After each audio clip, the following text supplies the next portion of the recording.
ஒரு கும்பல் ஓட்டு போட்டுட்டு வந்து நான் இதுக்கு தான் ஓட்டு போட்டேன், சோஷியல் மீடியாவில் ரீல்ஸ் போடுறது எல்லாம் இருக்கு.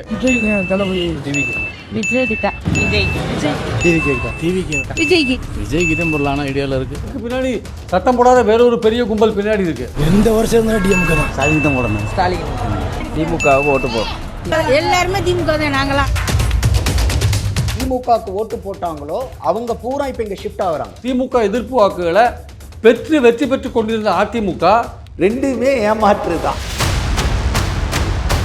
கடைசி நாளில் அவர் கொடுத்த பஞ்சு அதிமுகவுக்கு எதிராக பயங்கரமான பஞ்சு கொடுத்தார் எடப்பாடிக்கு எதிராக. கட்சியை காப்பாற்றிக்கணுங்கிறதுக்காக பாஜகவோட மறைமுக கூட்டணியில் இருக்க வேண்டியது ஒரு பக்கம், கதர் வேஷம் போட வேண்டியது இன்னொரு பக்கம், காவி வேஷம் போட வேண்டியது. அப்போ அதிமுகவுக்கு போகிற ஓட்டுகள் குறையறதுக்கான வாய்ப்புகள் இருக்கு. கட்சி ஆரம்பிச்சதுலேருந்து அவர் டேமேஜ் பண்ணது யாரை சார்? திமுகவை தானே. திமுக தோக்க போறது உறுதி. நந்தகுமார் முடிச்சு நந்தகுமார் கூப்பிட்டு 1500 கொடுத்துருக்காங்க ஆதவ் அர்ஜுனாவை தோக்கடிக்கணும்னு. முஸ்லீம் முழுக்க எங்ககிட்ட தான் இருக்காங்க, கிறிஸ்டியன்ஸ் முக்கால்வாசி பேர் எங்ககிட்ட தான் இருக்காங்க. மைனாரிட்டிக்கு என்ன பண்ணார் விஜய்? திமுகவை வீழ்த்தணும்னா தாவேக்கா தான் கரெக்டு தான். திமுக கண்டிப்பாக வின் பண்ணணும். நீங்கள் 4ஆம் தேதி பார்ப்பீங்க. அந்த சூரியனை வெறுத்து ஒதுக்குவாங்க. ஆச்சி மசாலா எந்த சமையலும் ருசி தேடும் ரகசியம் 20 ரூபாய்.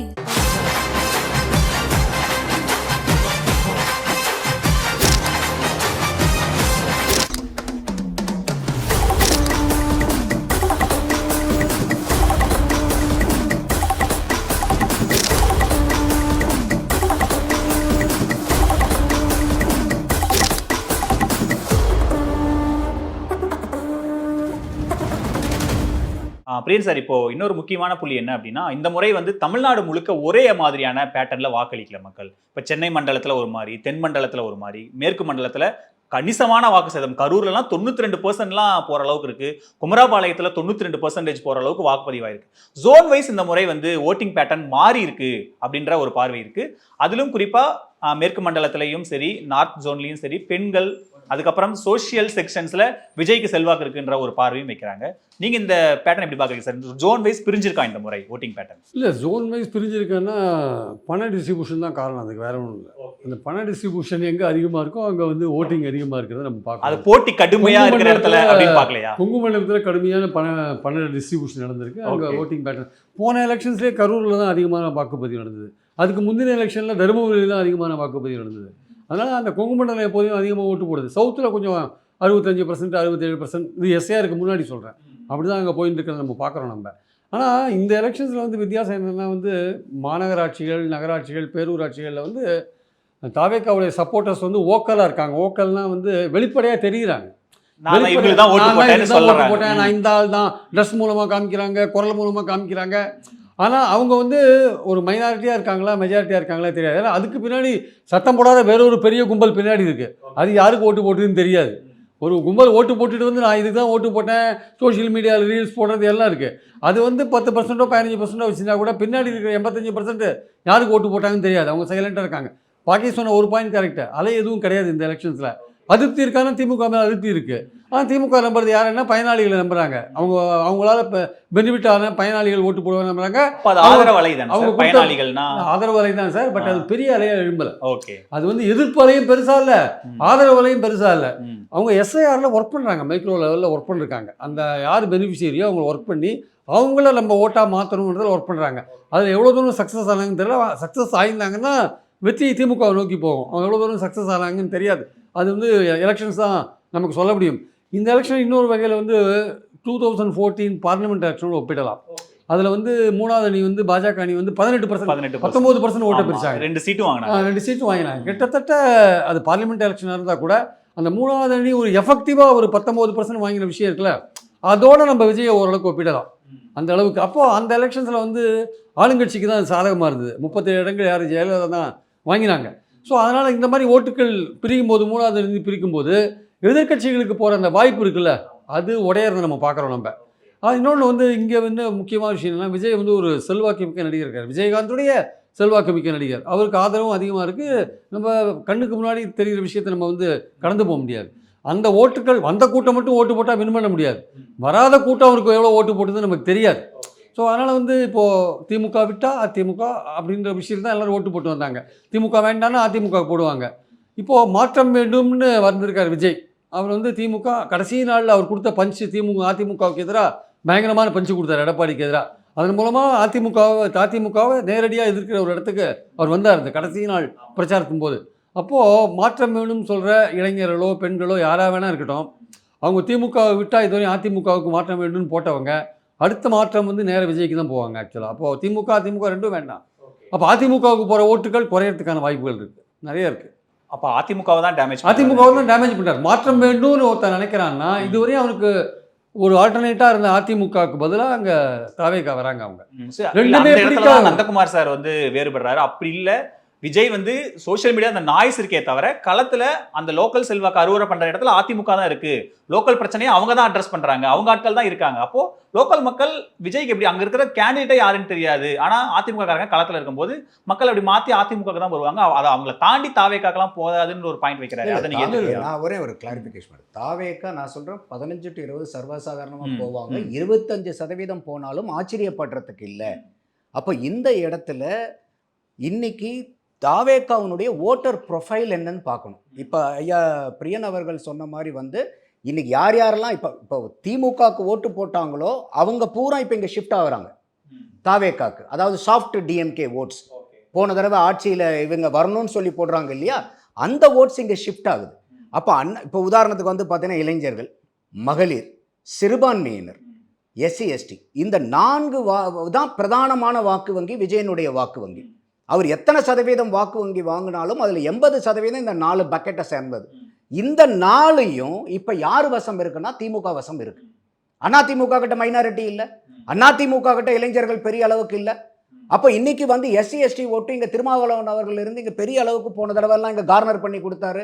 இப்போ கூட சிந்தாம செதறாம 100 ஓட்டில் 25 ஓட்டு நம்ம ஓட்டு இங்கே விழுவணும்லாம் கடலூர் மீட்டிங்கில் பேசினாரு. அப்போ கடைசி நாளில் வந்து விஜய் அவர்கள் வந்து அதிமுகவை தாக்கி பேசும்போது அதிமுகவுக்கு டேமேஜ் வரும்னா கட்சி ஆரம்பிச்சதுலேருந்து அவர் டேமேஜ் பண்ணது யாரை சார்? திமுகவை தானே. அப்ப திமுகவில் இருக்கிற ஓட்டு தான் அங்க பிரதானமா போகும். அவருடைய பார்வை என்னன்னா விஜய் வாங்கக்கூடிய வாக்குல பிரதானமான வாக்கு எங்கிருந்து எடுக்கப்படும்னா திமுக. இப்ப அதிமுக இருந்து எடுக்க மாட்டாரா? அதுதான் அவர் பதில் சொல்றாரு. அது எப்படி அவர் அதாவது அதிமுகவுக்கு பிரிக்க மாட்டாரு, இல்லை திமுகவை பிரிக்கிறார், இதெல்லாம் யூகம் தான் சார், எல்லாமே யூகம் தான். என்னோட யூகம் இது, அவரோட நந்தகுமாரோட யூகம் அது என்ன ஆகுன்னு 4ஆம் தேதி தான் தெரியும்.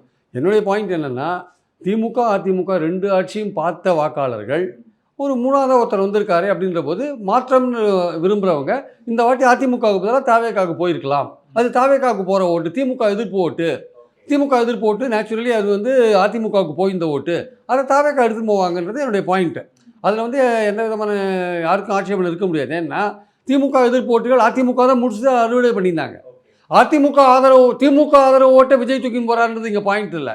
திமுக எதிர்ப்பு ஓட்டை எவ்வளோ தூரம் அவர் தூக்கின்னு போகிறாருன்னு தான் பாயிண்ட். ஆக்சுவலாக அதுதான் முக்கியமான விஷயம். திமுக ஆதரவு ஓட்டை அவர் எடுத்துன்னு போகிறாருன்னு ஒரு கவுண்டர் வைக்கிற ஆர்குமெண்ட் இருக்குல்ல, அது வந்து அவங்க திமுக சொல்லுவாங்க எங்களுடைய பயனாளிகள்லாம் எங்ககிட்ட தான் இருக்காங்க, எங்கள் மைனாரிட்டிக்கு என்ன பண்ணார் விஜய், முஸ்லீம்ஸ் முழுக்க எங்ககிட்ட தான் இருக்காங்க, கிறிஸ்டியன்ஸ் 3/4 பேர் எங்ககிட்ட தான் இருக்காங்க, பெண்களுக்கு நாங்கள் பெனிஃபிட் பண்ணியிருக்கோம்.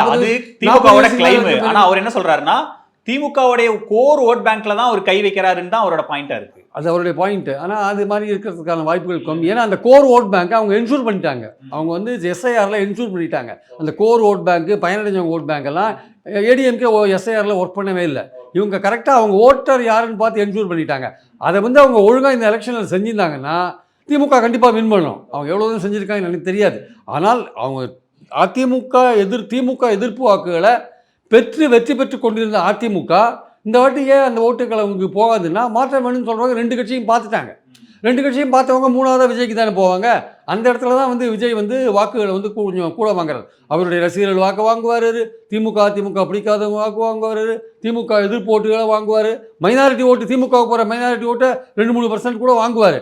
அதெல்லாம் தாண்டி 4 முனை போட்டியில் 41லேருந்து அவங்க 6% திமுக இறங்கி வந்தாலும் 33லேருந்து 35% வாங்கி திமுக ஸ்கிராப் த்ரூ பண்ணி 130 சீட் வரையும் போகிறதுக்கான வாய்ப்புகள் பிரகாசமாக இருக்குது. ஓகே சார், இப்போ என்னன்னா 3 பேருமே ஒரு புள்ளியை ஒத்துக்கிறாங்க. விஜய் வந்து ஒரு ஃபோர்ஸ் தான் 15லேருந்து 20% வாக்கு. அதை 3 பேருமே மறுக்கல. 25 போனா கூட 25 வரைக்கும் அவர் போறாரு. ஆனா இப்போ நீங்க சொன்னீங்கல்ல ஒரு டக்குனு ஹைப் கொடுத்தீங்களே 40% வரைக்கும் அவருக்கு வாய்ப்பு இருக்குங்க, அந்த அளவுக்கு களத்துல அவங்க ஆட்கள் நின்றுருக்காங்க. நேற்று விஜய் அறிக்கையே கொடுக்குறாரு, நீங்க கடைசி வரைக்கும் நின்னீங்க, ரொம்ப சந்தோஷம், அவ்வளவுதான், நான் எதிர்பார்க்கலங்கிற மாதிரி தான் அந்த அறிக்கை இருந்தது.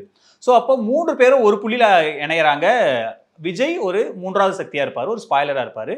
களம் அதிமுக வெர்சஸ் திமுகங்கிற மாதிரி தான் இருக்குன்னு ஒரே புள்ளியில 3 பேரும் நினைக்கிறாங்க. சரி, நான் இதுக்கு வந்து 2-3 பாயிண்ட் மட்டும் சொல்லலாம்னு நினைக்கிறேன். அதாவதுங்க, இப்போ வந்து 2 கட்சிகள் திமுக அதிமுக ரெண்டும் வந்து ஒரு 30 வருஷம் தமிழ்நாட்டை 67லேருந்து மாறி மாறி ஆட்சி பண்ணிட்டாங்க.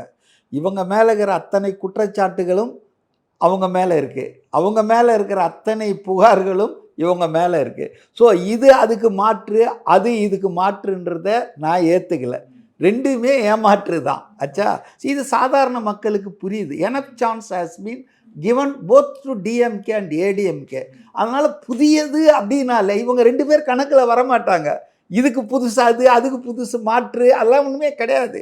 இதுதான் கள நிலவரம். நீங்கள் 4ஆம் தேதி பார்ப்பீங்க. அடுத்தது ஏடிஎம்கே கூட்டணி ஏன் வந்து இந்த வாய்ப்பை அது எடுக்க முடியாதுன்னு எனக்கு ஒன்றும் சப்ஜெக்டிவ் கன்சிடரேஷனில் இது வந்து ரொம்ப வீக்கன் ஆகிருக்கு. உதாரணத்துக்கு நான் சொல்கிறேன், இல்லை அதே தான். உதாரணத்துக்கு ஏடிஎம்கே வந்து பாஜகவோட கூட்டணி போகாமல் இருந்திருந்தா கூட ரொம்ப மாற்றங்கள் வேறு மாதிரி இருந்திருக்கும். இப்போ பாஜகன்ற ஒரு மதவாத கட்சியோடு அவங்க போயிட்டு, எந்த ஜெயலலிதா வந்து வாழ்க்கையில் இனிமேல் இது தப்பை நான் பண்ண மாட்டேன், ஒரு முறை பண்ண தப்பன்னு எல்லாருக்கும் உறுதிமொழி கொடுத்தாங்களோ, அவங்க பேரில் ஆட்சி நடத்ததா சொல்லிட்டு இருக்கிறவங்க அவங்க கொள்கைக்கு எதிராக சந்தர்ப்பவாதம் தான் இது.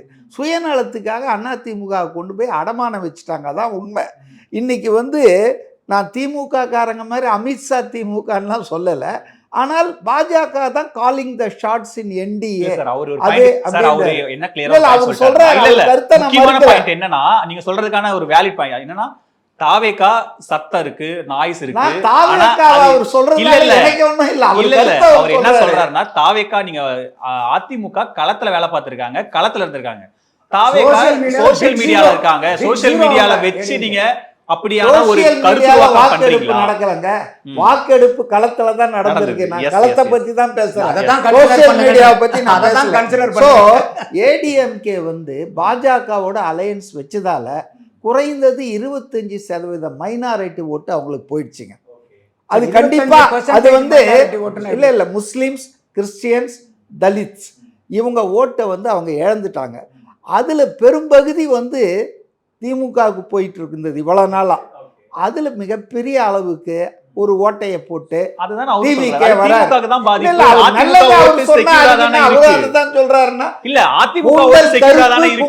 சிவப்புன்னா எல்லாரும் அதுதானே சொல்ல முடியும்.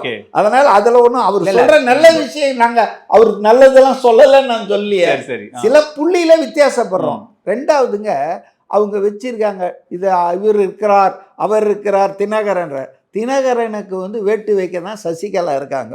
நல்லிஃபை பண்ணிடுறாங்க. அன்புமணியை வந்து கொண்டு இவங்கெல்லாம் இல்லைன்னா அது பெனிஃபிஷியல் தான் அதிமுகவுக்கு. அன்புமணியுடைய பாமக இங்கே இருக்கு அதிமுகவில். ஆனால் ராமதாஸ் அறிக்கை விடுறார் தோக்கடிக்கணும் 18 சீட்லையுன்னு. ஸோ இந்த ஓட்டுகள் வந்து நல்லிஃபை ஆகிடுது. அதனால் ப்ராக்டிக்கலாக ஏடிஎம்கேக்கு பெனிஃபிட் இல்லை. பாஜக வந்ததால் அவங்க வந்து மைனாரிட்டி ஓட்டை இழக்கிறாங்க. தமிழ்நாட்டு மக்கள் வந்துங்க ஆன்டி பிஜேபி, ஆன்டி மோடிங்க. இதை நாடாளுமன்ற தேர்தலில் நீங்கள் பார்க்கலாம். 3 முறை ஜெயித்தாலும் தமிழ்நாட்டில் மோஸ்ட் ஹேட்டட் பர்சன் யாரானா மோடி தான், லவபிள் பர்சன் யாரானா ராகுல் காந்தி. இதுவும் சர்வே தான் சொல்லுது. அதனால் இன்றைக்கி ஏடிஎம்கே கூட்டணி பலவீனமாக இருக்குது. போதாததுக்கு அந்த கட்சியின் தலைமை, ஆளுமை இதெல்லாம் வந்து சரியில்லைங்க. ரெண்டாவது, டிஎம்கே கூட்டணிக்கு என்ன ப்ராப்ளம்னா, இட் இஸ் நாட் யூனிஃபைடு. பார்க்கறதுக்கு எல்லாம் ஒன்றா மாதிரி இருக்குது. நேற்று வந்து தேமுதிகவுக்கு 10 சீட்டை வாரி கொடுத்துட்டாரு. கம்யூனிஸ்டுகள் கையை முறுக்கி 6-5 ஆக்கிட்டாரு. அது வந்து அவ்வளோ அந்த அவங்களுடைய ஓட்டர்ஸ் மத்தியில், ஒர்க்கர்ஸ் மத்தியில் இதெல்லாம் ஒன்றும் அவ்வளோ நல்லா போகலைங்க, ஜெல்லாகலைங்க. அதே போல் காங்கிரஸுக்கும் திமுகவுக்கும் இன்னைக்கு பேப்பரில் வந்தாச்சு, ரீகன்சிடர் பண்ணோம், தேர்தல் முடிஞ்சவொன்னும் நம்ம திமுக கூட்டணிலேருந்து விலகணும்னு இந்து பேப்பரில் இன்றைக்கி முக்கிய தலைவர்கள் பேசுகிறாங்கன்னு போட்டாச்சு. ஸோ அது ஒரு பொருந்தா கூட்டணிங்க. காங்கிரஸ் திமுக 2 வருஷம் நடத்தினாங்க, 2 மாதம் நடத்தினாங்க பாருங்கள் இந்த லாபி. அதில் ஒரு ஜெல்லே ஆகலை, பேருக்கு தான் இருக்காங்க.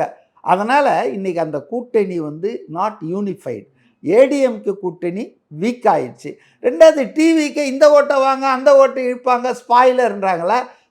டிவிக்கே செவ்வாய் கிரகத்துலேருந்து வரல. இப்போ புதுசாக எவனா பிறந்தா தான் அந்த ஓட்டை வாங்க முடியும் இல்லையா? இருக்கிற வாக்காளர்கள்கிட்ட தான் எடுக்க முடியும். அப்போ நேற்று வரைக்கும் காங்கிரஸுக்கு ஓட்டு போடுறவங்கள தான் திமுக அண்ணா வந்து 77 எடுத்தார். நேற்று வரைக்கும் திமுக ஓட்டு போட்டிருந்தவங்கள தான் 77 எம்ஜிஆர் அண்ணா திமுக எடுத்தார். அப்போ எடுக்கிறதுன்றது வந்து யாராவது ஒருத்தர்கிட்ட இருக்கிறவங்கள தான் எடுக்க முடியும். So, அதனால சொன்னதெல்லாம் நான் கேட்டேன். திமுக கிட்ட இருந்து நீங்க வாக்குகளை எப்படி எல்லாம் எடுக்க முடியாது, அவங்க எங்கெல்லாம் பலன் அடைஞ்சிருக்காங்க, என்னெல்லாம் செஞ்சிருக்காங்கன்னு ஒரு பட்டியல். அதாவது நான் அவர் சொன்னதுக்கு ஒரு சின்ன சிம்பிள் உதாரணம் சொல்லிட்டு போறேன். அதாவது இன்னைக்கு தாவேக்கா எல்லாரும் ஒன்றை ஒத்துக்கிறாங்க, எல்லாருக்கிட்டையும் ஓட்டு எடுக்க போகிறாங்கன்றத ஒத்துக்கிறாங்க. So is getting votes from எல்லா கட்சி, காங்கிரஸ், பிஜேபி, டிஎம்கே. ஆனால் என்ன கொஸ்டின் தெரியுமா, எந்த கட்சிக்கிட்டேருந்து எவ்வளோ எடுப்பார் அது நம்ம கணிக்க முடியாதுங்க. ஒரு 10% எடுக்கலாம் அதிமுகலேருந்து, திமுகலேருந்து ஒரு 15% எடுக்கலாம், இப்படி விசிகேலேருந்து 5% எடுக்கலாம், இப்படி காங்கிரஸ்லேருந்து ஒரு 5% எடுக்கலாம். ஆக எல்லா கட்சிகள் ஓட்டும் டிவிகேக்கு வருது. இதை நம்ம உணராம இருக்கிறோம். இப்போ என்ன சொன்னாருன்னா, அந்த மாதிரி நிறைய பேர் வந்து ஓட்டு போடுறாங்க. அது காரணம் பிரியன் சார் சொன்னது ரொம்ப கரெக்டு. கரூர் டாப்பில் இருக்குதுன்னு. போன வருஷமாக அதான், போன எலெக்ஷன்லேயும் கரூர் தான் டாப்பு. அதுக்கு இது இல்லை. ஆனால் நான் இப்போ வரும்போது உங்கள் கேப்பில் வரும்போது டிரைவர்கிட்ட பேச, அவன் கரூர்காரன், அந்த ஆள்கிட்ட என்னப்பா டாப்பில் வந்திருக்கீங்களா? அட நீங்கள் வேறு சார், 40,000 ஒரு ஓட்டு கொடுத்தா யார் சார்? இன்னையா 40,000மா? ஆமாம் சார், திமுகவில் 1/4 சவரம் 6,000 பணம் கொடுத்தாங்க, அதிமுகவில் 1/2 சவரம் வெள்ளி கொடுத்தாங்க, அப்புறம் வந்து 5,000 கொடுத்தாங்கண்ணா. ஸோ இந்த வாக்கு சதவீதம் உயர்ந்ததுக்கு இந்த ஃபேக்டரை நம்ம மறந்துடுறோம். எல்லா இடத்துலையும் 5,000. நான் இருக்கிற வில்லிவாக்கம் தொகுதியில் எங்கள் சர்வெண்ட்டே என்கிட்ட நேற்று சொன்னாங்க, கூப்பிட்டு 1,500 கொடுத்துருக்காங்க ஆதவ் அர்ஜுனாவை தோக்கடிக்கணும்னு. அதிமுக 1000 ரூபாய் கொடுத்துருக்காங்க. ஸோ இது ஒரு ஃபேக்டருங்க. இந்த வாக்காளர்கள் வந்ததுக்கு எப்படி சம்மப் பண்ணுறேன்னா, இன்னைக்கு வந்து 1971க்கு அப்புறம் டிஎம்கேக்கு ஒரு ஹிஸ்டாரிக்கல் ஃபேக்ட் இருக்குங்க. இட் நெவர் கெட் ரீஎலெக்டடுங்க. திரும்ப ஆட்சிக்கு கருணாநிதி பீரியட்லேயே 15 கட்சி கூட்டணி, கலர் டிவி எல்லாம் கொடுத்தாலும் பயனாளிகள்லாம் வாங்கி வச்சுட்டு அவங்கள ரீஎலெக்ட் பண்ணல. ஸோ அதே சிச்சுவேஷன் தான் 2026 வரப்போது. அந்த மாற்றத்துக்கு மக்கள் தயாராகிட்டாங்க. அதுக்கு யார் வந்து இப்போ அதை டேக் ஓவர் பண்ண போகிறாங்கன்னா, ஏடிஎம்கே தான் நார்மல் கோர்ஸில் டேக் ஓவர் பண்ணணும், அதுதான் நேச்சுரல். ஆனால் இன்னைக்கு பல்வேறு காரணங்களால் ஏடிஎம்கே கீழே விழுந்துட்டதால தாவேகா ஏடிஎம்கே ஓட்டர்ஸே போடுறான். இந்த இடத்துல வந்து திமுகவை வீழ்த்தணும்னா தாவேகா தான் கரெக்ட். அதனால இன்னைக்கு மாற்றம் என்பது எல்லாரும் ஒத்துக்கிறாங்க. மாற்றம் ஒண்ணுன்னு இவரை தவிர. அதனால தாவேகா வந்து ஏன் பலமா இருக்குதுன்னா, திமுகக்கு எதிரா ஏன் நான் அதை 2வது 1 2ன்னு கன்சிடர் பண்றேன்னா, யதார்த்தம் அப்படி இருக்கு சார். அவங்க 2 பேரும் ஒரு புள்ளியில் என்ன சொல்றாங்கன்னா, திரும்ப அதிமுக அந்த இடத்துல இல்லை. பிரியன் சார் என்ன சொல்றாருன்னா, பயனாளிகள் இருக்காங்க, கிறிஸ்துவர்களாகட்டும், முஸ்லீம்களாகட்டும், மைனாரிட்டி ஆகட்டும், இவங்கெல்லாம் வந்து இந்த மாதிரி மாற்றி விஜய்க்கு ஓட்டு போடுவாங்கன்றதுக்கு எந்த இதுவுமே இல்லை. ஏன்னா திமுக அவங்களுக்கான எல்லா இடத்துலையும் நின்றுருக்காங்க. சமீபத்தில் வந்த அந்த FCS சட்டமாகட்டும், இஸ்லாமியர்களாகட்டும், எல்லா இடத்துக்கும் நின்றுருக்காங்க. அதனால அந்த முறை அப்படியெல்லாம் ஷிஃப்ட் ஆயிராதுன்ற ஒரு இடத்துக்கு நகர்றாரு. ஆனால் நீங்கள் விஜய் கணிசமாக திமுக கிட்ட தான் எடுக்கிறாருன்றீங்க. குறிப்பாக சிறுபான்மையினர் வாக்குகள், தலித் வாக்குகள் எடுக்கிறாரு. வட மாவட்டங்களில் வன்னியர் வாக்குகளையும் கணிசமாக விஜய் எடுக்கிறார் என்ற புள்ளிவரத்தை நம்ம பார்க்குறோம். ராமதாஸ் அவர்களே பதிவு பண்றாரு, நடிகன் பின்னாடி போகாதீங்கடா அப்படின்ற ஒரு மீட்டிங் அந்த வார்த்தையும் பயன்படுத்துறாரு. ஸோ அப்போ வட மாவட்டங்களில் பாமக ஓட்டையும் தானே டிஸ்டர்ப் பண்றாரு, அது அதிமுக போக வேண்டிய ஓட்டு தானே. அப்படி நம்ம திமுக ஓட்டம் மட்டும் தான் எடுக்கிறா நம்ம சொல்லிட முடியுமா? இல்லை, அப்படி நான் சொல்லவே இல்லை. எந்த இடத்துலையும் எல்லா கட்சியிலிருந்து எடுப்பார், பாவ புண்ணியம் இல்லாமல். ஆனால் அதிகமாக எங்கேருந்து எடுப்பாருங்கிறது தான் நம்மளுடைய கேள்வி. அப்போ இன்றைக்கி வந்து பாமக 2ஆக பிரிஞ்சிருச்சுங்கிற மாதிரி சொன்னார். பாலிடிக்ஸை பொறுத்த வரைக்கும் எப்பயுமே வந்து பார்த்திங்கன்னா ஃபியூச்சரிஸ்டிக் அவுட்லுக் தான். அப்போ இன்றைக்கி வந்து பாட்டாளி மக்கள் கட்சியினுடைய நிர்வாகிகளும் கட்சியை சார்ந்த நபர்களும் யார் பின்னாடி இருக்காங்கங்கிறதான் கேள்வி. அதுக்காக ஐயா மருத்துவர் ராமதாஸ் அவர்களை நான் டிஸ்கார்ட் பண்ணல. பட் எந்த அளவுக்கு இப்போ ஐயா ராமதாஸ் அவர்களே வந்து பிரச்சாரத்துக்கு பண்ண முடியுதா? அப்போ இன்றைக்கி அரசியல்ங்கிறது எதிர்காலத்தை யோசித்து தான் சார் அரசியல்ங்கிறது. அடுத்தது வந்து பார்த்திங்கன்னா சசிகலா வெர்சஸ் டிடிவி. அதே அம்மையார் சசிகலா, நான் ஏற்கனவே சொன்னேன் உங்களுக்கு டிடிவி, இந்த 2 பேருக்கு பின்னாடி போனாலும் அரசியல் எதிர்காலம் யாருங்கிறது அவங்க சார்பு இருக்கவங்க பார்க்க மாட்டாங்களா? இல்ல அது நல்லிஃபை ஆயிடும்ன்றாரு. டிடிவி எஃபெக்ட் சசிகலா நல்லிஃபை பண்ணிடுவாங்கன்றாரு. அப்போ அவர் வாங்கின 2.65% சசிகலா ஃபுல்லா பண்ணிடுவாங்க. பாட்டாளி மக்கள் கட்சியினுடைய அப்போ 1.3 ஈக்குவல் ரைட்ல இருக்கிறாங்களா? 2.6 இல்ல, அந்த 2.6ல 1.3. நந்தகுமார் சின்ன விளக்கம் என்னன்னா, அந்த அப்போ வாங்கின அந்த 2% ஓட்டு இருக்குல்ல, தினகரன் வாங்கின ஓட்டு, அது வந்து முழுக்க எடப்பாடி எதிர்ப்பு ஓட்டு. மனநிலை. அது இப்போ அது எடப்பாடி முக்கியமான point தான் போகுமா தெரியல. அதைத்தான் சொல்ல வரேங்க. அப்படி நல்லிஃபை பார்த்தனா இப்போ கமலஹாசன் 2.62% வாங்கினார். அது என்ன வாக்கு? அது திமுக எதிர்ப்பு. திமுக அதாங்க, முழுசா போகுமா சொல்ல முடியாது. அது நல்லிஃபை ஆகாதா? ஆமா, அதுக்கு அந்த அப்ப இன்னைக்கு கணக்கெல்லாம் இல்ல. கமலஹாசன் அவர் என்ன சொன்னாருன்னா, இருக்கிறனால 10 பாயிண்ட் நீங்க 10% நீங்க திமுக வாக்கு சதவீதத்துல டென்ட் குறைச்சா போட்டா கூட கூட 35 வந்து 35 38 திரும்ப ஆட்சிக்கு வந்துருவாங்கன்றாரு. அதைத்தான் சொல்ல வரேன். அப்ப வந்து இப்போ உதாரணத்துக்கு திமுகல இருந்து 10 எடுக்கிறாருன்னு வச்சுக்கங்க. அதிமுகல இருந்து 30 எடுத்துட்டு போயிடுவாரா விஜய்?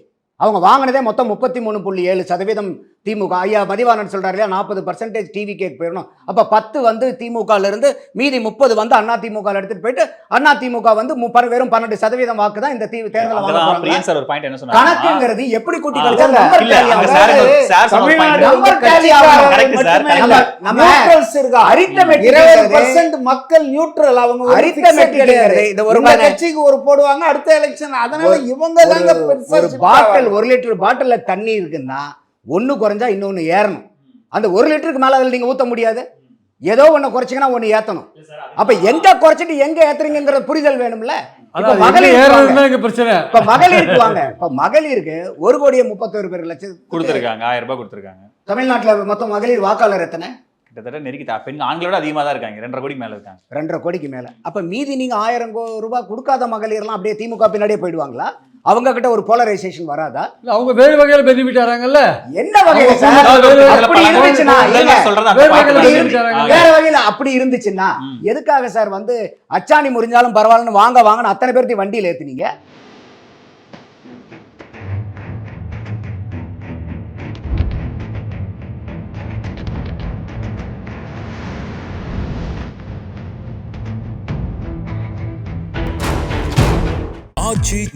எந்த சமையலும் ருசி தேடும் ரகசியம் 20 ரூபாய்.